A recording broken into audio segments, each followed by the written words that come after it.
우리 창세기 4장 말씀 보겠습니다. 창세기 4장 1절에서 7절까지입니다. 우리 한 절씩 교독하겠습니다. 4장 1절에서 7절까지 교독하겠습니다. 아담이 그의 아내 하와와 동침하매 하와가 임신하여 가인을 낳고 이르되 내가 여호와로 말미암아 등남하였다 하니라. 그가 또 가인이라고 아벨을 낳았는데 아벨은 양치는 자였고 가인은 농사하는 자였더라. 세월이 지난 후에 가인은 땅의 소산으로 제물을 삼아 여호와께 드렸고 아벨은 자기도 양의 첫 새끼와 그 기름으로 드렸더니 여호와께서 아벨과 그의 제물은 받으셨으나 가인과 그의 제물은 받지 아니하신지라. 가인이 몹시 분하여 안색이 변하니 여호와께서 가인에게 이르시되 내가 분하여 하면 어찌 됨이며 안색이 변하면 어찌 됨이냐. 내가 선을 행하면 어찌 낯을 들지 못하겠느냐. 선을 행하지 아니하면 죄가 문에 엎드려 있느니라. 죄가 너를 원하나 너는 죄를 다스릴지니라. 아멘. 오늘은 저희들이 이제 7절 볼 차례입니다. 오늘 주어진 본문 마지막 9절, 7절 말씀입니다. 자, 7절에서는 이제 하나님께서 그 제사가 왜 연락되지 않았는지 어떻게 보면 가장 명확한 답을 구체적으로 주시는 부분이에요. 앞에선 계속 질문했고 스스로 깨우치길 바랬고 회개하길 바랬지만 가인은 사실은 깨우치질 못했지만 깨우치질 못하니까 하나님은 이제 가장 정확한 답을 던져주시죠.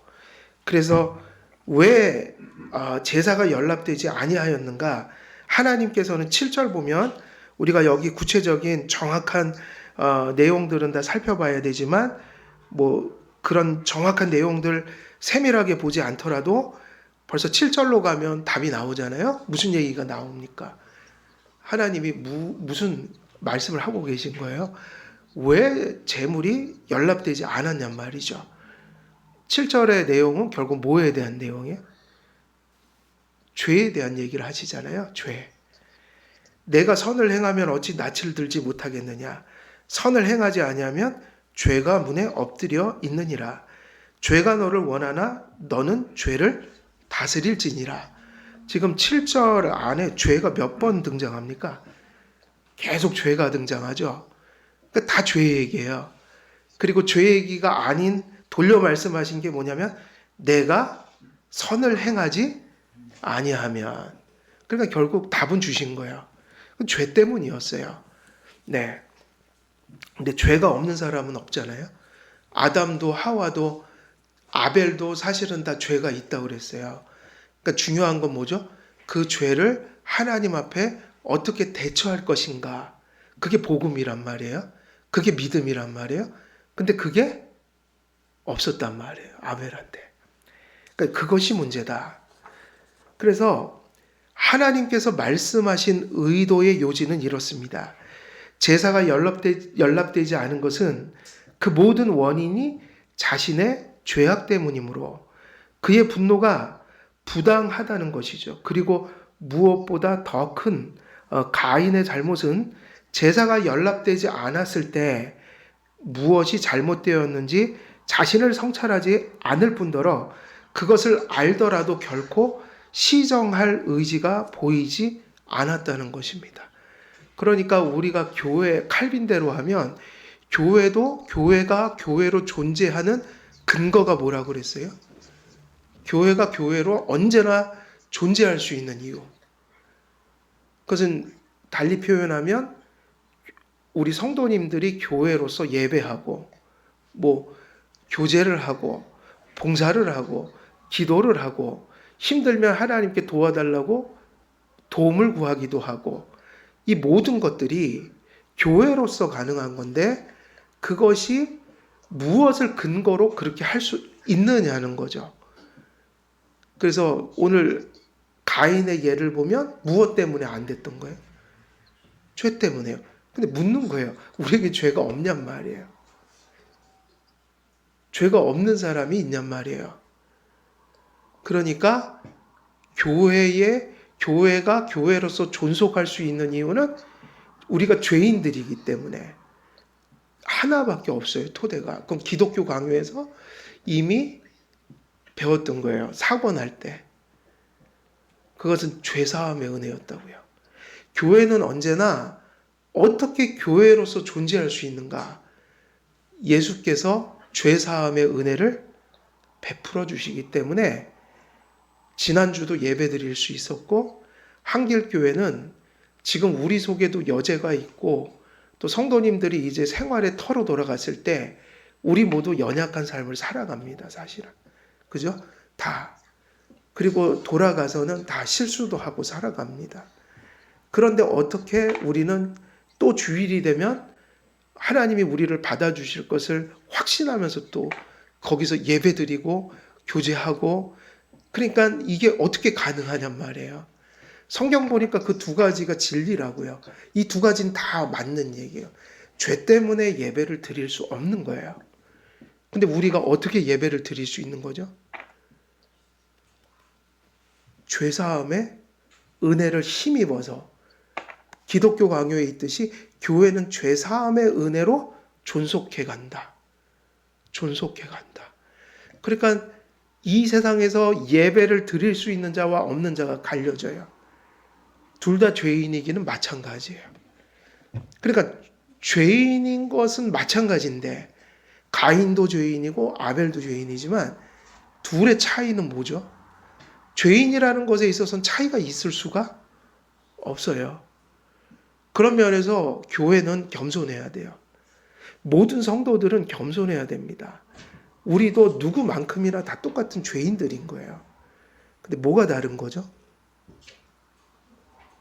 우리는 죄인인 걸 알고 예배를 하나님 받지 않는 사람들의 행태는 똑같아요. 과거나 지금이나. 아벨 때나 현대에나 똑같다고요. 지금도 그렇게 우리는 분별할 수 있어요. 누구의 제사를 받지 않는가? 누가 교회가 될 수 없는가? 누가 예배를 드릴 수 없는가? 죄인인 건 똑같은데 죄인이 다 똑같은 죄인은 아니에요. 은혜를 받은 죄인들이 있다고요. 이게 중요합니다. 죄인은 죄인인데 우리는 어떤 죄인들이에요? 은혜를 받은 죄인들이라고요. 은혜를 받은 죄인들. 그래서 은혜를 받은 죄인이라는 것은 은혜 받은 현상이 나타나야 돼요. 그러면은 뭐가 다른가? 은혜 받은 죄인들에게 나타나는 건 은혜 받지 못한 죄인들하고 달라요. 뭐냐? 자기가 뭐라는 걸 알죠. 죄인인 걸 알아요. 이게 얼마나 귀한 건지 몰라요. 자기가 죄인인 걸 알아요. 근데 여기서 멈추면 안 되고, 죄인인 것을 아니 하나님 잘못했습니다. 저는 죽어 마땅한 죄인입니다. 저의 모습으로는 하나님 앞에 나갈 수가 없습니다. 그래서 저는 누굴 믿습니다. 이 얘기예요. 그래서 제가 예수님을 믿습니다. 그래서 어떤 죄인이냐면 그냥 죄인이 아니라 자기 죄를 깨닫고 예수님을 의지할 줄 아는 죄인이 되는 거예요. 그러면 이 사람은 죄인이지만 의인입니다. 예수의 공로를 덧입고 나가는 거예요. 다시 말하면 가인에게는 아벨과 똑같은 죄인인 건 사실인데 그의 제사가 왜 받아들여지지 않았냐면 그가 바로 은혜 받은 죄인이 아니기 때문에, 그가 은혜를 알지 못하기 때문에 자기 죄를 알지 못했고 그 죄를 누구 앞에 나가 회개하고 그 죄를 용서받는 은혜를 의지하지 않았던 거예요. 예수께 그 죄를 용서받는 은혜를 의지하는 믿음이 가슴속에 없으니, 한마디로 말하면 죄를 대처할 길이 가인에게는 없었다. 그러면 이것이 바로 뭐냐면 이게 불신이라고요. 이게 불신이에요. 그러면 이 은혜가 없으면 어떻게 하면 그냥 종교적인 예배를 드릴 수밖에 없어요. 그건 뭐냐면 은혜를 힘입어 하나님 앞에 제물을 드리는 것이 아니라 자기의 의를 가지고 나가 제물을 드리려고 한다. 근데 그게 종교적 예배예요. 그 행위 언약 안에서 가능한 예배예요. 근데 그 예배가 불가능합니다. 왜? 인간은 의가 없기 때문에. 그래서 이렇게 되면 죄도 알지 못하고 죄를 용서받을 길도 없고 또 그렇게 되니 하나님과 관계할 수 없으니 그는 자기 안에 있는 더러웠던 죄를 교정하고 고치면서 삶이 변화될 기회도 주어지지 않는다. 이걸 신학적으로 말하면 예수 그리스도와의 연합과 교제가 없으니 그에게 칭의와 뭐가 없다는 거예요? 성화가 나타나질 않는다. 그래서 연합이 없으면 이것 자체가 존재할 수 없지만 성도들도 때로는 잠이 들면요. 이 비슷한 상황이 돼버린다는 거예요. 다시 깨어나기 전까지 불신자처럼 행동한다는 거예요. 그리고 하나님은 손을 놓지 않았지만 자기 스스로 자기가 부패해져 버리면 자기 스스로의 그 죄책감과 양심의 고통 때문에 하나님이 자기를 버린 것처럼 스스로를 그렇게 여긴다. 그래서 한동안 다시 깨어나기 전까지 막 불신자처럼 방황한단 말이에요. 그러니까 우리가 살 길은 항상 다른 길이 없어요. 죄인인 것을 알고 언제나 누구를 의지해서 사는 겁니까? 주님을요. 이것이 기독교 강요에서 칼빈이 얘기했던 교회의 기초예요. 어떻게 교회가 그런 죄인들이 모인 공동체임에도 불구하고 그들이 계속 하나님 앞에 나아갈 수 있느냐? 예수님 때문이다. 믿음 때문이다. 그래서 숨쉬고 살아가는 모든 사람들 속에 죄가 있고 누구나 잘못을 저지릅니다. 그러니까 죄를 인정하는 것도 중요하지만 죄를 누구 속에서 보는 게 더 중요해요? 그리스도 안에서. 그리스도가 보이질 않으면 죄를 깨닫는다 해도 그냥 그것은 지옥일 뿐인 거예요. 교회는 이거 두 개 다를 다 전해야 합니다. 죄가 얼마나 심각한지도 잘 가르쳐 줘야 되고 심각한 것을 인정해야 된단 말이에요. 죄를. 이해가 되시나요? 죄가 심각하다는 것을 어떻게 해야 된다고요? 인정해야 누구를 간절히 붙들어요? 예수님을요. 그래서 우리가 타인에게 진리를 전할 때 진리대로 전하지 않으려면 차라리 전하지 않는 게 더 좋아요. 왜 그런지 아세요? 왜곡된 진리가 사람을 더 죽인단 말이에요. 그러니까 우리는 가끔 그런 태도를 많이 취해요. 하나님보다 우리가 더 관용적이어서 하나님이 심각하다는 것을 우리는 심각하지 않은 것처럼 얘기해줘요. 누구에게? 세상 사람들에게 혹은 나의 가족들에게 혹은 나의 형제와 자매들에게 혹은 이웃들에게 누구에게 얘기하든지 항상 하나님이 전한 대로 말씀을 전해야 합니다. 죄가 심각하다고 얘기해 줘야 돼요. 그리고 무슨 얘기를 해줘야 돼요? 죄가 심각하기 때문에 누구를 꼭 붙들라고 얘기해 줘야 돼요? 예수님을 전해줘야 돼요. 이 두 개는 다 철저하게 돼야 돼요. 죄의 심각성, 그 심각한 죄를 또 다 용서해 주시고 거기서 우리를 해방시키시는 예수님의 복음. 이걸 같이 얘기해 줘야 됩니다. 근데 우리의 방식은 뭐냐면 우리의 그런 부패한 본성에서 나온 기준을 가지고 자꾸 접근을 하니까 죄의 심각성이 왜곡되고 그러면서 무엇도 평가절하돼 버려요. 복음도. 죄가 심각하지 않으면 주님도 그렇게 필요한 분이 아니게 되는 거란 말이에요. 그렇게 보면 가인 속의 심령의 상태가 어떤 상태인지 우리는 그러니까 구약적인 관점에서 어느 정도는 짐작할 수 있는 거예요. 가인에겐 죄도 흐리멍텅했고 그러니 복음에 대한 이해도 어땠을까요?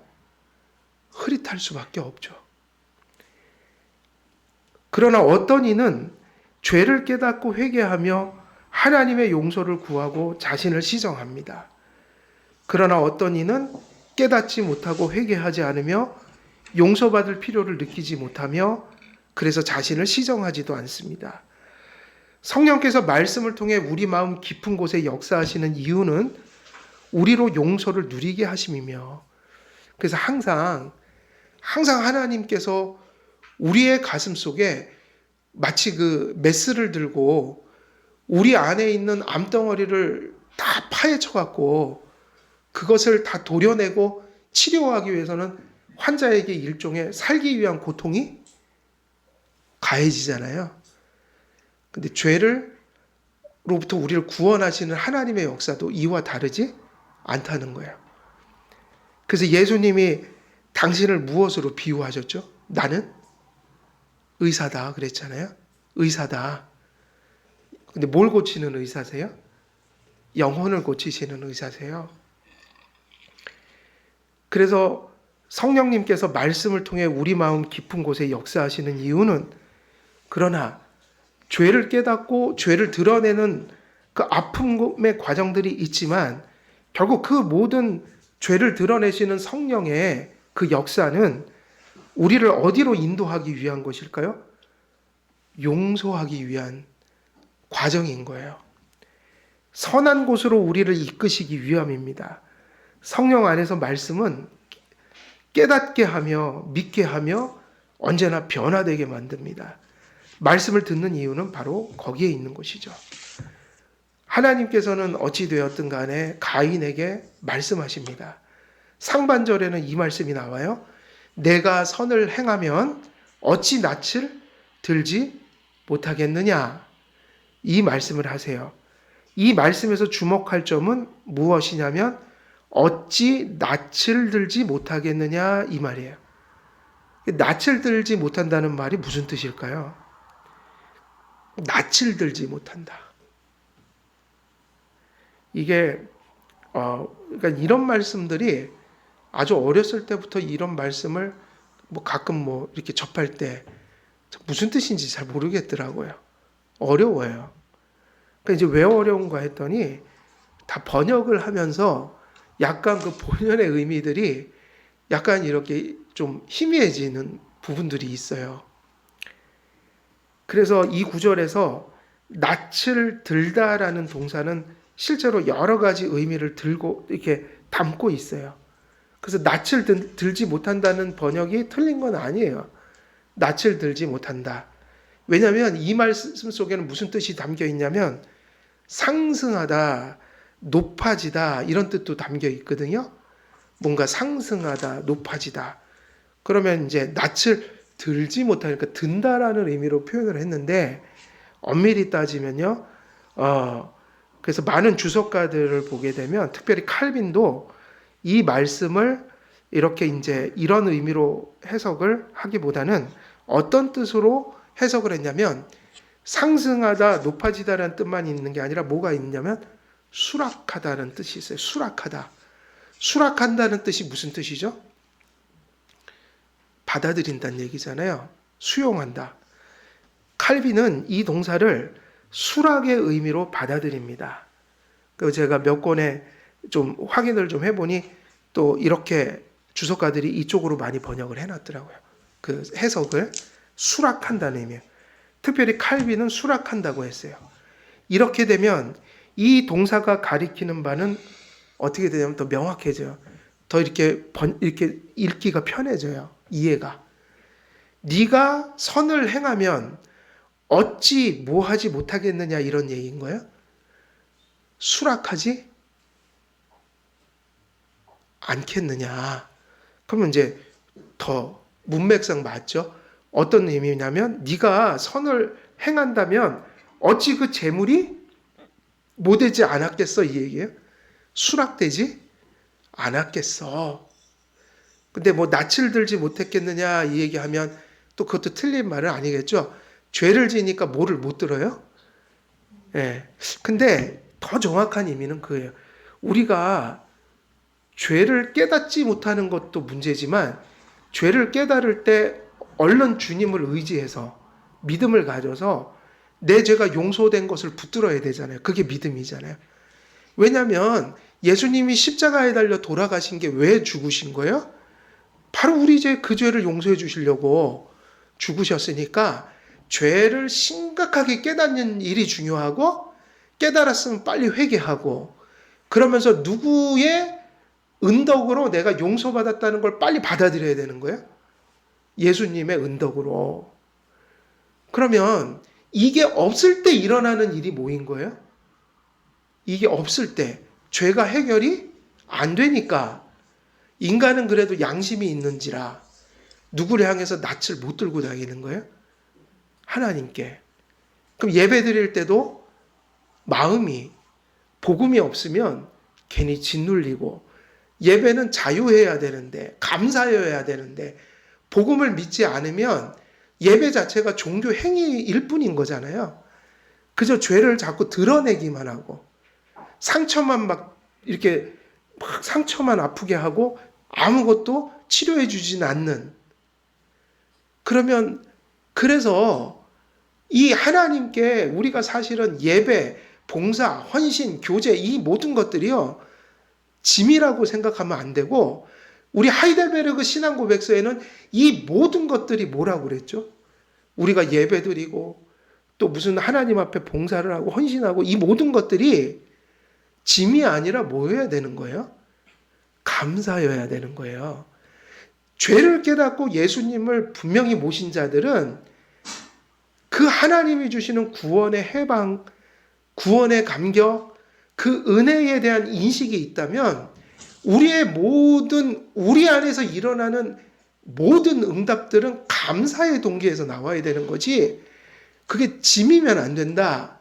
그래서 세상에 제가 보니까 교회도 마찬가지예요.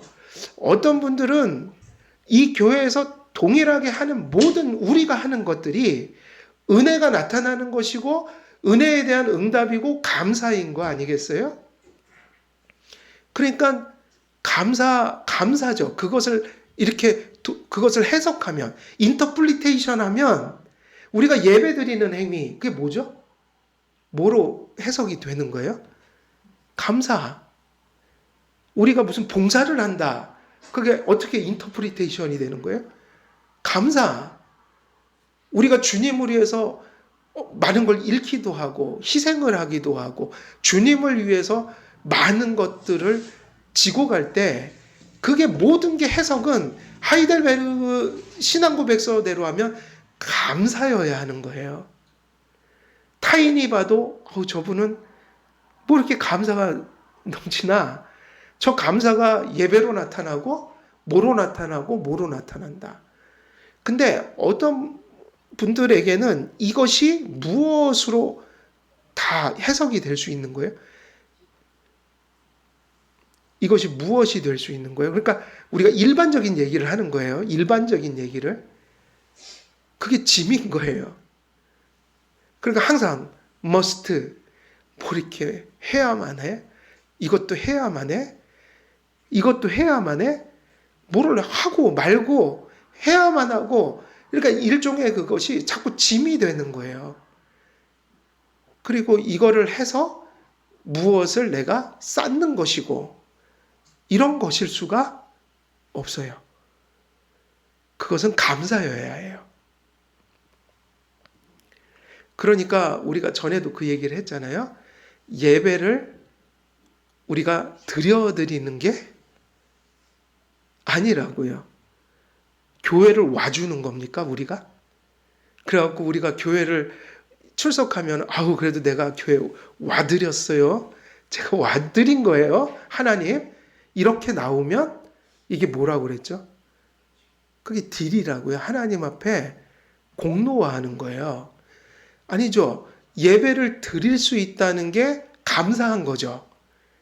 예배를 드릴 수 있다는 게 특권인 거죠. 그리고 예배를 드릴 수 있다는 게 이렇게 받아들여야죠. 나 같은 존재도 하나님 예배 드릴 수 있는 겁니까? 아니, 나 같은 사람도 하나님이 받아주시네요. 이게 맞는 거예요, 사실은. 그래서 칼빈이 내가 선을 행하면 어찌 낫을 들지 못하겠느냐는 무슨 의미라고요? 내가 선을 행하면 어찌 그 재물이 수락되지 않았겠느냐. 그럼 한번 보세요. 이 재물이 수락되는 것이 하나님이 주신 은혜 때문이라고요. 하나님이 그것을 연락해 주시는 것은 얼마나 감사한 일인지 몰라요. 드리는 것이 공로가 아니라 우리를 받아주시는 하나님이 은혜인 거예요. 내가 하나님께 뭐가 된다는 게 은혜예요? 수락된다. 즉 하나님께서 그의 재물이 거부된 이유를 알려주고 계십니다. 가인이 선을 행하였다면 어떻게 그 재물이 수락되지 않았겠느냐는 의미입니다. 그래서 매튜 헨리도 칼빈과 동일해요. 이 동사를 무엇으로 사용해요? 수락. 그가 불신 속에서 불결한 마음으로 재물을 드렸기에 그 재물이 연락되지 못한 것입니다. 여기서 이 수락이라는 게 얼마나 이게 심각한 얘기냐면 재물이 수락되지 않았다는 것은 뭐가 수락되지 않았다는 것이기 때문에 심각한 걸까요? 재물이 수락되지 않았다는 건 재물이 꼴 누군 거예요? 그 재물을 드리는 자예요. 왜냐하면 재물은 그 드리는 자를 대신한 거거든요. 그러니까 재물을 연락하지 않았다는 건 하나님이 누구를 수락하지 않았다는 얘기이기 때문에 심각한 걸까요? 가인의 인격이에요. 그래서 이것이 심각한 것이다. 그래서 우리가 예배하고 우리의 생활이 누구에게 수락돼야 됩니까? 우리의 예배와 생활이 이 본문대로 한다면, 이걸 신약으로 옮긴다면 제사가 수락된다는 것은 우리의 예배와 생활이 누구에게 수락된다는 얘기예요? 하나님께 수락된다. 그래서 이 예배와 생활을 우리가 무엇으로 해야만 하나님께 수락이 되는 거예요? 예수 그리스도의 공덕을 믿는, 의지하는 그 믿음, 칭의받는 믿음이 있어야 한다. 그래야 우리 죄인임에도 불구하고 우리 인격이 수락된다. 그럼 나머지도 다 똑같아요. 우리의 인격에서 나온 게 예배거든요. 우리 인격에서 나온 것이 생활이에요. 여러분들의 모든 것이 하나님께 수락되어야 합니다. 그러기 위해서 누구를 모셔야 해요? 그리스도를 모시고, 다시 말하면 그의 의와 그의 거룩으로 옷을 입어야 합니다. 여기서 선을 행하는 것은 신앙과 신앙에 따른 그 예배와 생활을 의미합니다. 그러므로 7절의 전반절은 하나님께서 가인에게 믿음과 경건이 없음을 보시고 그의 재물을 거절하시고 무가치한 것으로 여겼다는 의미가 됩니다. 즉 가인의 재물은 부적절하게 하나님께 드려진 것이었습니다. 이 말씀의 반대는 믿음으로 드리는 제사를 드려야 한다는 것입니다. 그러니까 믿음이라는 게 그냥 믿습니다 이게 아니잖아요. 뭘 믿는 거죠? 하나님이 우리에게 행하신 걸 믿는 거잖아요. 그 은혜를 믿는 거잖아요. 그 내용이 있어야 되잖아요. 그러니까 이 믿음이라는 게 제가 예수님을 트러스트인합니다. 신뢰합니다. 그래서 주님께 나를 내어 맡깁니다. 주님께서는 나의 은혜가 되십니다. 거룩이 되십니다. 의가 되십니다. 이 모든 것을 제가 받았습니다. 이렇게 할 때 이 믿음의 내용이 있으니 이 믿음이 존재하는 그 순간에 모든 행위들은 무엇을 동반할 수밖에 없다는 거예요? 감사요. 감사. 하나님께 우리의 예배와 생활이 거룩한 산제물로 드려지기 위해서는 중보자가 되시는 그리스도를 의지하는 것밖에는 없습니다. 값없이 하나님과 죄인을 화해시키시는 중보자 예수 그리스도만 우리의 인격과 우리의 예배와 그리고 우리의 일거수일투족의 그 불완전하지만 주님 앞에 믿음으로 행한 모든 행위와 생활을 누가 바로 그 아까 얘기했던 그걸 뭐라고 그랬죠? 수락하신다는 얘기예요. 이 모든 것들을 그 그리스도 때문에 이것을 하나님이 수락하신다. 우리의 인격과 우리의 재물이 그리스도의 의로 덮여져야만 하나님께서 그 불완전한 것을 온전히 받아주십니다. 그래서 우리는 이런 인식을 잊어버려서는 안 돼요. 어느 순간에도 우리가 완전한 재물이 될 수 없다는 거예요. 완전할 수 없지만 불완전한 것을 어떻게 하신다는 거예요? 수락하신다. 왜요? 그리스도의 의가 완전하기 때문에. 다시 말해서 우리의 인격을 하나님께서 수락해 주시고 그리스도 때문에 우리의 인격에서 나온 모든 예배와 행위들을 또한 수락해 주신다. 그리스도의 은혜만이 우리와 같은 죄인들로 하나님 앞에 나아가게 만들며 우리들을 하나님께 드릴 수 있도록 만듭니다. 은혜를 오직 믿음으로 받을 수 있으니 믿음으로 은혜를 의지해 우리는 예배하고 생활해야 합니다. 그러니까 우리의 의식 속에는 이제 이런 것들이 되게 중요하죠. 예배를 드릴 때도 마찬가지지만 하루를 살아가면서 모든 일들을 누구를 자꾸 의식하면서 생활해야 돼요. 하나님이요. 예수님이요. 그의 은혜요.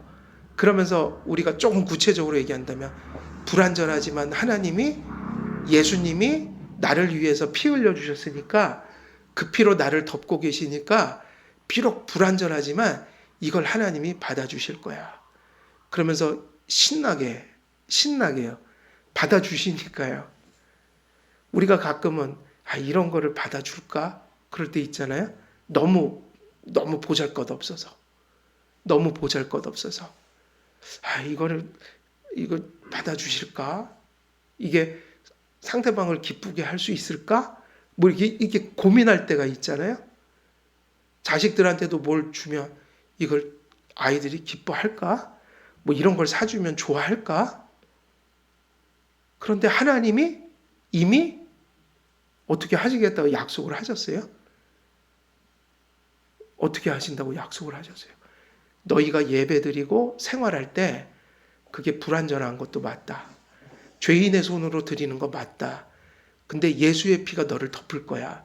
그래서 따지지 않고 불완전해도 나는 그걸 어떻게 받을 거야? 이미 말씀하신 거예요. 완전한 것처럼 받을 거야. 그러니까 어떻게 우리가 사는 거예요? 기쁘게, 감사하게, 그리고 하나님 앞에 예배하고 주님이 보시기에 선한 일을 할 때 고민할 필요가 없어요. 그냥 우리가 받은 것만큼 중요한 게 이거예요. 우리 분량만큼. 여러분, 우리 분량을 넘어갈 수가 없습니다. 우리는. 그래요, 안 그래요? 그냥 받은 만큼 하면 됩니다. 하나님이 주신 만큼 하는 거예요. 왜냐하면 주시는 거기 때문에. 우리가 성도가 드리는 예배와 성도가 행하는 모든 선행은요, 은혜이기 때문에요, 하나님이 주신 것만큼 하는 거지, 주시지 않은 것까지 우리가 할 수는 없어요. 그러면 하나님이 이 말씀을 하시거든요. 주신 것만큼 해라. 그럼 우리는 그게 최소한 뭐는 가지고 있어야 돼요? 그게 하나님 보실 때 최선이어야 돼요. 최선이요. 최선. 그러니까 어떤 자세는 필요해요? 예배하고 생활할 때 최선을 다해서 하십시오. 그러나 우리가 받은 분량을 넘어서서 하는 건 또 교만이에요. 하나님이 주신 것만큼 최선을 다한다. 근데 나도 잘 알아요. 이게 얼마나 불완전한지를. 그런데 어떻게 하라고요? 신나게, 감사해서. 왜 신날까요?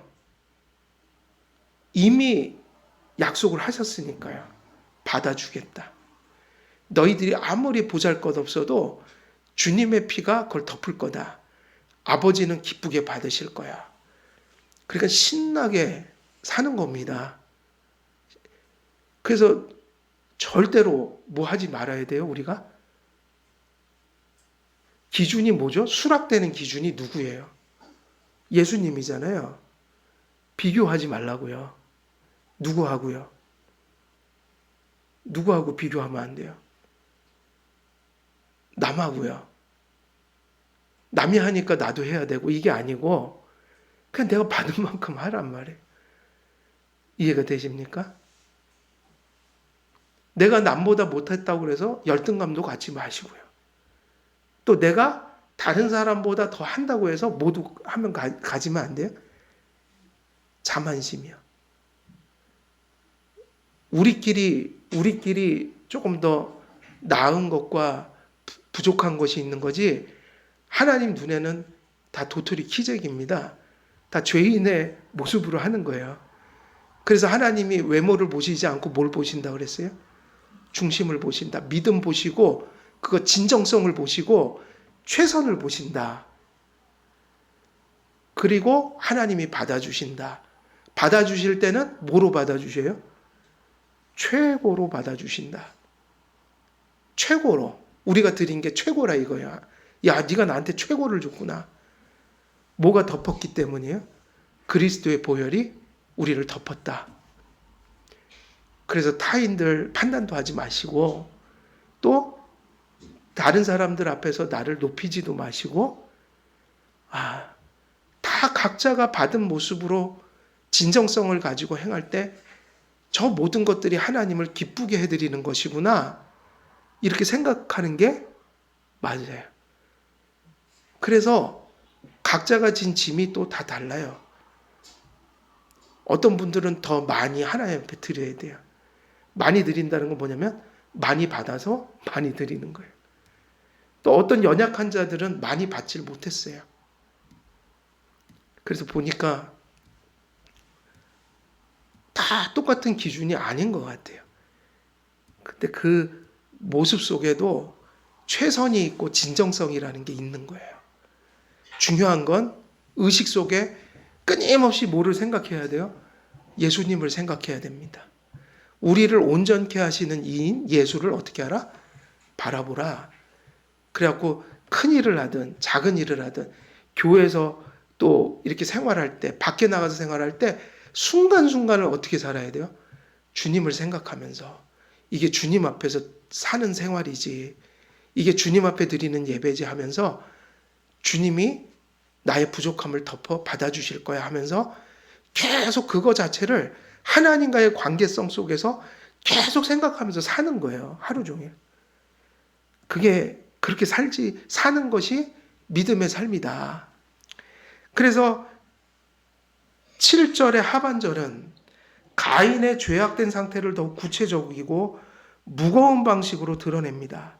선을 행하지 아니하면 뭐가 문에 엎드린다고 그랬어요? 죄가요. 죄가 너를 원하나 너는 죄를 다스릴지니라 그랬는데 오늘은 이제 시간이 너무 지나서 여기 가면 이제 시간이 너무 많이 흐를 것 같아요. 그래서 오늘은 여기서 끊고 여기까지 말씀을 전할게요. 그래서 오늘은 7절의 상반절을 말씀드린 거예요. 7절의 상반절이 무슨 내용이었죠? 내가 선을 행하면 어찌 낯을 들지 못하겠느냐. 이것은 중요한 의미죠. 수락이라는 의미니까. 가인이 하나님 앞에 이 재물과 인격이 수락되지 않은 이유를 구약의 말씀을 통해서 우리가 잘 정립을 해서 우리는 이렇게 하지 않는 게 중요한 거죠. 그러면 이 죄가 뭐인 거죠? 죄가 하나님을 믿지 않는 불신이며 하나님을 모시지 않으면 칭의도 없고 뭐도 없어요? 성화도 없다. 그럼 예수님 없이 어디 감히 하나님 앞에 나가겠냔 말이에요. 그러니까 이 결과는 당연하다. 누구나 다 똑같다. 아무도 그렇게 막 하나님 앞에 나갈 수 있는 사람은 없다. 그래서 누구의 옷을 입어야 된다고 그랬어요? 예복을 입어야 되는데 그리스도의 의와 그리스도의 거룩으로 옷을 덧입고 아버지 보좌에 나가야 한다. 그러면 그게 뭐냐? 믿음인 거죠. 그래서 그 믿음이 우리의 죄를 씻고 우리를 하나님 앞에 나가게 하는 그러한 은혜라고 할 때 예배와 생활이라는 것, 다시 말하면 가인과 아벨 이야기에 나오는 그 제사라는 것 자체가 결국은 그 믿음 속에서 다 무슨 행위로 나와야 되는 거예요? 감사의 모습으로.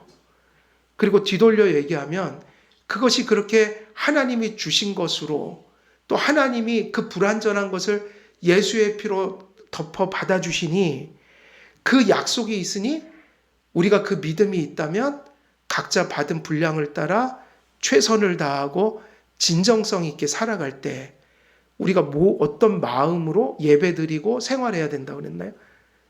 감사한 마음. 다시 말하면 신나서 그 일들을 감당하고 살아야 된다.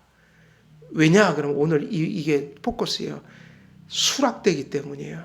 하나님이 우리를 은혜 주시고 은혜를 주신 것으로 행하게 하시고 근데 불완전하니 예수님의 피로 덮어 받아주신다. 그게 다 하나님께 받아들여진다. 그래서 예배와 생활이 받아들여진다. 그러면 그게 믿음으로 드린 예배이고 믿음으로 드린 생활이라서 받아들여졌으니 근데 그게 기쁜 이유가 있죠. 그게 예배와 생활이 받아들여졌다는 건 다시 말하면 아벨의 제물이 받아들여졌다는 건 뭐가 받아들여졌다는 그 진리에 대한 표인 거예요. 아벨의 인격이에요. 인격이라는 건 나를 받아주신다는 거예요.